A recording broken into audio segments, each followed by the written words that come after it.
ما د پاکستان په قومي اسمبلی کې په اول وار باندې د پښتنو په قومي وحدت باندې یو تفصیلي تقریر کړی چې هغه ریکارډ باندې هم دی او هغه یو کتاب کې چې زما ملګرو کړی دی چې زما یو ولس تقریر پکې دي په هغې کې هم چاپ دی د پښتونخوا غږ په نوم باندې هغه کتاب هغې کې چې کوم دی نو او چې کله ما دا تقریر وکړو د پښتنو د قومي وحدت دغه زما یو بل پښتون رول چې هغه هم د اسمبلی غړی و هغه ما ته وایي چې ډېره تیزي دې ونه کړه ما ویې ولې نو وایي چې پښتانه یو کېږي قومي وحدت راځي خو د ډیورنډ کرښه به د منځه ځي دا خو وایي نو وایي چې د ډیورنډ کرښه چې کوم دی هغه پاکستان خپل بین الاقوامي سرحد ګڼي او د سرحداتو خلاف خبره کول چې کوم دی دا غداري ده او سزای پانسي ده نو ما هغه وخندل ما هغه ته وویل چې زه تا ته یو خبره کوم چې د خبرې کولو خپل انداز وي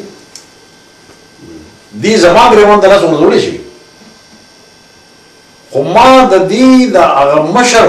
چې چا دا مفکوره پیش کړې ده د پاکستان د هغه حواله ورکړې ده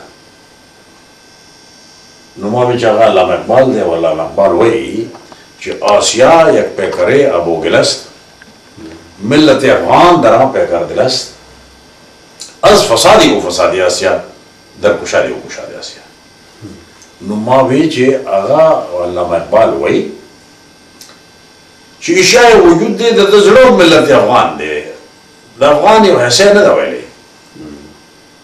او د ده د صحت نه د ټولې اشیاء صحت دی او د ده د خرابۍ نه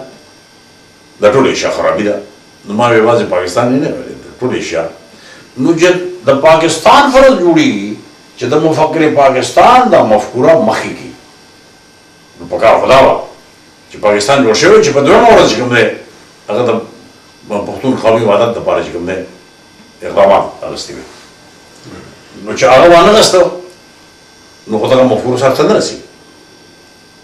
او دا خو د پاکستان فرض دی چې د علامه اقبال مفکورو سرته ورسوي چې څنګه ما ووایي چې زمونږ که د شمالي اتحاد مشران دا خبره کوي نو زه هغې ته دا وایم چې په دې تاسو خبر وکړئ دا کرښه څوک بولي نو ستاسو هم تاوان دی یوازې د پښتون تاوان نه دی که پښتون قومي وحدت کېږي نو دې کې ستاسو هم ګټه ده یوازې د پښتون قام ګټه نه ده دغه شان چې کوم دی نو د برطانیې په ځای خو دا په کار خو دا ده چې څنګه ما اوس د دې د ټروریزم د شرګردۍ په دغه کې ووایي چې د هغې عوامل لکول پکار دي نو هغې عواملو کو یو لوی عمل دا هم دی چې ته یو قوم په من د نیم کړی ټوکړې کړی دی هغه چېرته په هغې کې امن راته شي د هغې وینې چېرته بدلېدی شي نو باید چې هغه په دې باندې د دې معافي وغواړي ټول قوم نه چې دا یو جنایت دی مونږ کړی و دا وخت